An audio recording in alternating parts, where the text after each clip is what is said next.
Hello friends, I'm Mukesh Goyal. I hope कि आप सारे बहुत अच्छे हैं। और फ्रेंड्स, जो 25 नवंबर को पेपर हुआ है, जो इवनिंग सेशन में हुआ है, उसके बारे में हम बात करेंगे कि उस पेपर में क्या रहा है, कैसा हुआ है।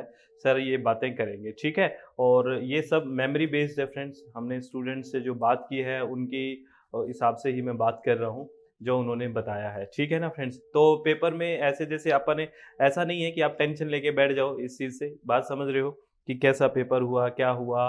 आप क्या करते हैं, बहुत सारे स्टूडेंट होते हैं जब एनालिसिस देखते हैं ना तो बहुत टेंशन में आ जाते हैं कि अब सर क्या करें, ये क्वेश्चन आ रहा है, ये क्वेश्चन आ रहा है। देखो, हर बार चेंज हो रहा है, जो पेपर आ रहा है कुछ ना कुछ चेंजेस आ ही रहे हैं। ऐसा नहीं है कि एकदम सेम डिट्टो कहीं से, ऐसा कुछ नहीं है, ठीक है? तो उससे एक आइडिया लग जाता है कि इन टॉपिक्स को थोड़ा बहुत कवर देना है हमें, ऐसे थोड़ा सा रिलैक्स रहना है, इस तरह से क्वेश्चंस को हैंडल करना है। बस ये शांति से, आपकी तैयारी बहुत अच्छी है, रिलैक्स रहें, बस शांति से काम करते रहें। अगर मैं मेमोरी बेस्ड बात करूँ स्टूडेंट्स पे, तो अगर इवनिंग सेशन में आज जो बोला गया है कि जो डीआई है, वो ईज़ी था, लेकिन वो डीआई कैलकुलेटिव बहुत था, यानी कि लेंथी था, कैलकुलेशन ज़्यादा थी उसके अंदर, ईज़ी था, ठीक है? और रेशियो और परसेंटेज पे ऊपर था, ठीक है? तो ईज़ी था बहुत, लेकिन कैलकुलेशन की बात थी, थोड़ा-सा टाइम कंज्यूमिंग था, जिसका थोड़ा-सा कैलकुलेशन स्लो है उसके लिए। पैसेज ईज़ी बताया है कि पैसेज काफ़ी ईज़ी था, पैसेज में कोई टफ़ नहीं, लैंग्वेज ठीक से यूज़ की गई थी, ऐसा कुछ भी नहीं है, पैसेज ईज़ी बताया गया है, ठीक है ना फ्रेंड्स? तो ये चीज़ आप ध्यान रखना। और अगर मैं बात करूँ, जो मैं हमेशा से आपको कहता आ रहा हूँ कि टीचिंग और कम्युनिकेशन के मिला के ही क्वेश्चन फिर पूछे गए हैं, तो ऐसा बड़ा मुश्किल था कि ये टीचिंग से या कम्युनिकेशन से जो हम बात करते आ रहे हैं, ये सही बात है एकदम कि टीचिंग और कम्युनिकेशंस के मिक्स क्वेश्चन आए हैं और इफ़ेक्टिव टीचिंग और कम्युनिकेशन को मिक्स करके क्वेश्चन पूछे गए हैं। तो यहाँ थोड़ा-सा आपको सोच के आंसर करना है, पूरा रिलैक्स होना है और चीज़ों को कनेक्ट करने की कोशिश करनी है। जैसे लर्नर कैरेक्टरिस्टिक्स के बारे में क्वेश्चन को कनेक्ट करके पूछा गया है, तो ये बात भी आपको ध्यान रखनी है। ठीक है? अगर मैं बात करूँ हायर एजुकेशन में सिंपल क्वेश्चन था, एनआईआरएफ की फुल फॉर्म पूछ ली थी आपसे। जो रैंकिंग फ्रेमवर्क है ना, national institute of ranking framework, इसकी फुल फॉर्म भी पूछी है, तो बिल्कुल ईज़ी था ये question, national institute of ranking framework. और चॉइस बेस्ड क्रेडिट सिस्टम से भी एक क्वेश्चन पूछा गया है। स्टूडेंट ने बताया, उसको एग्जैक्ट क्वेश्चन याद नहीं है, लेकिन चॉइस बेस्ड क्रेडिट सिस्टम से भी क्वेश्चन पूछा गया था, ठीक है? प्राइवेट यूनिवर्सिटी के बारे में क्वेश्चन पूछा गया कि कौन सी यूनिवर्सिटी प्राइवेट यूनिवर्सिटी है। तो आप लोग क्या करें, अगर देखो टेंशन नहीं लेनी है, बस एक तरह से क्या करना है, यूजीसी की वेबसाइट पे आप जाएँगे ना, तो ऑफिशियल वेबसाइट पे सेंट्रल, स्टेट और प्राइवेट यूनिवर्सिटियों की लिस्ट है। तो ऐसे ही नज़र मार लो, ऐसे जैसे आप खाना खा रहे हो वैसे ही है ना, रिलैक्स हो रहे हो। अच्छा, कौन सी यूनिवर्सिटी है, वैसे ही पेपर के लिए नहीं, वैसे ही जानना है मुझे, कौन सी स्टेट यूनिवर्सिटी है, कौन सी सेंट्रल है, कौन सी प्राइवेट, आपको पता भी लग जाएगा फ्यूचर के लिए और क्वेश्चन आ गया तो सॉल्व हो जाएगा। 2 मिनट का काम है, बस यूजी की ऑफिशियल वेबसाइट पे जाइए, एक लिस्ट सी है, फटाफट देख लीजिए, अच्छा ये स्टेट है, ये सेंट्रल है, ये प्राइवेट यूनिवर्सिटी है, ठीक है? आर्ग्यूमेंट से क्वेश्चन आया था और मिडल और माइनर से कनेक्ट करके आया था। मिडल, माइनर और मेजर तो 3 टर्म पढ़ते हैं, वहाँ से आया था।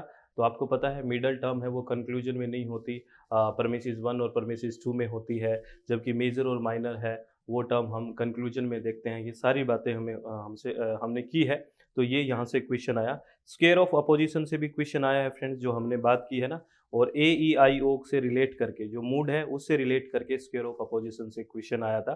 तो बहुत टफ क्वेश्चन नहीं था, जिसने स्क्वायर ऑफ अपोजिशन हमने बात भी की है।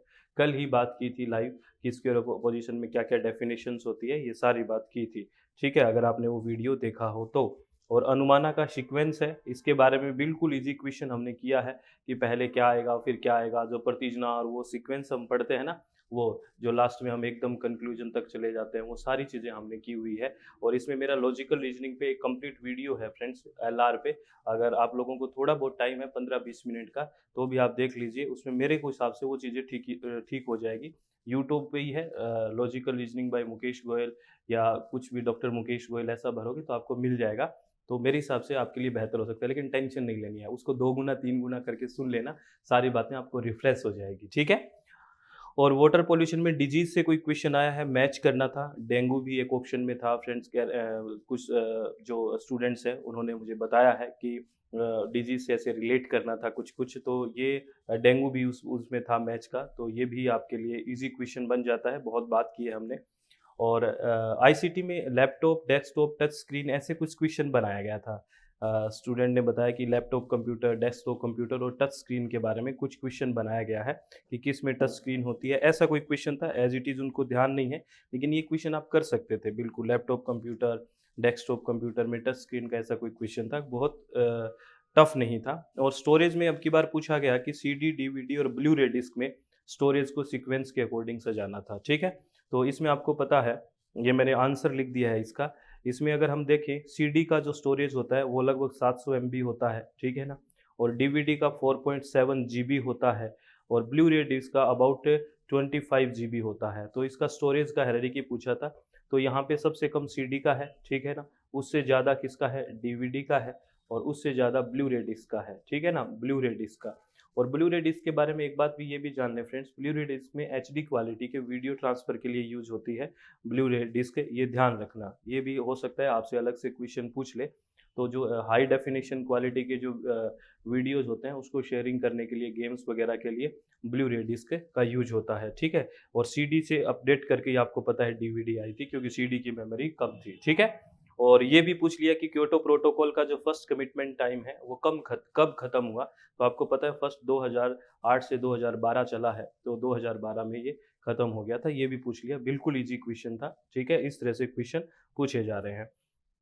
तो मेरा ओवरव्यू करने का एक ही मकसद है फ्रेंड्स कि आप लोग है ना बिल्कुल चित्त को तो रिलैक्स रखें, इस बात को बिल्कुल याद रखें। और बहुत सारे स्टूडेंट से बात होती है जब ये कहते हैं ना कि सर इस बात को हमने फॉलो किया और बहुत अच्छा लग रहा है, सही से एग्ज़ाम ठीक हो रहा है, हमें तसल्ली से हो रही है कि हम एग्ज़ाम दे के आ रहे हैं और शांति से हमें ऑप्शन भी याद है, वरना तो हड़बड़ी रहती थी कि ये क्या हो गया, क्या हो गया? ऐसा कुछ नहीं है, बड़ा अच्छा लग रहा है और मुझे बहुत अच्छा लग रहा है कि आप लोग इस चीज़ को फॉलो कर रहे हो, सही से देख रहे हो और चीज़ों को बिल्कुल टेंशन मत लेना। आपको आने वाले एग्ज़ाम्स के लिए ऑल द वेरी बेस्ट। कोई भी किसी भी तरह की टेंशन ना लें, आपकी बहुत बेहतर तैयारी है। अपना मन शांत रखें, चित्त रिलैक्स करें और एग्ज़ाम हॉल में बिल्कुल कॉन्फिडेंस रखें, बहुत कॉन्फिडेंस के साथ पेपर दे के आएँ और घबराएँ नहीं, ठीक है? 1-2 क्वेश्चन 2-4 क्वेश्चन हर पेपर में नए मिलते हैं, आप बिल्कुल उससे घबराएँ नहीं।